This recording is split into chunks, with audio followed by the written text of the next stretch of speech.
Hi friends, today we are continuing on with 14-4, but we are going to be doing capacity. So our objective is I can convert units of capacity. So remember, capacity is the liquid volume, how much something can hold.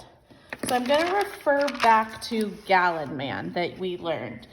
Remember, 1 gallon is the same as 4 quarts, is the same as 8 pints, which equals 16 cups.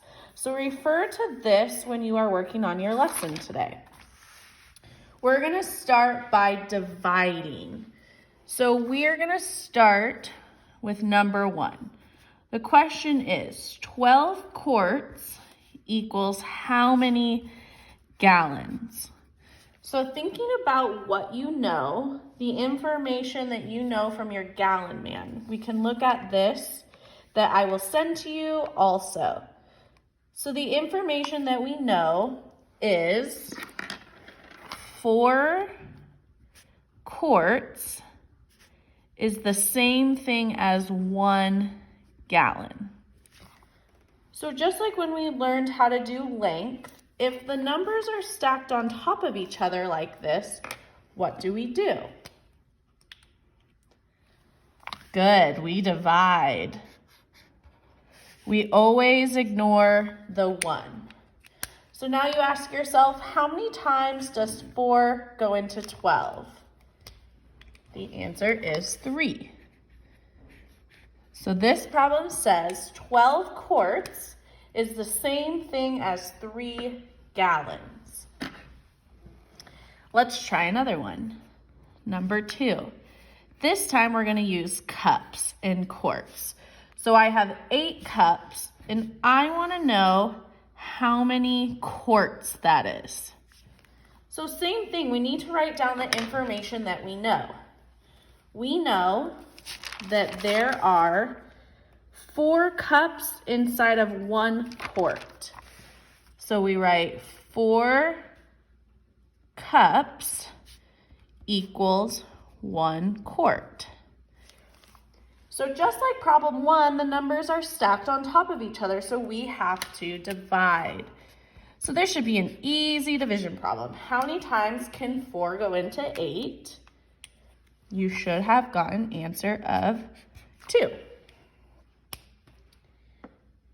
Now, remember, when they're stacked on top of each other, you divide. You always ignore the 1.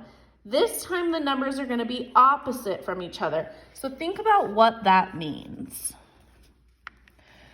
Number 3, we have 4 quarts, and I want to know how many cups that is. So this time, a quart is bigger than a cup. So we're going from something that's big to something that's small. So we still want to write down our important information. So the important information here is that 1 quart is the same as 4 cups. So like before, we wrote the same important information, but this time it's opposite from each other. Remember, we always ignore the 1. So this time we have to multiply because they're opposite. So 4 times 4 is what? Nice. Did you get 16? If you did, you rocked it. So this means if you have 4 quarts, you have 16 total cups. So we multiplied over here. Let's try another one. Number 4. This time we have 2 quarts, and I want to know how many cups that is. So writing down our important information, what do you know? You know 1 quart is the same as 4 cups. Ignoring the 1, our numbers are opposite from each other. So we are going to multiply. So 2 times 4 is 8. Good job. So that means 2 quarts is the same as 8 cups. So today you will be working on units of capacity and you will be completing some bookwork, and that will be attached to this video. Good luck!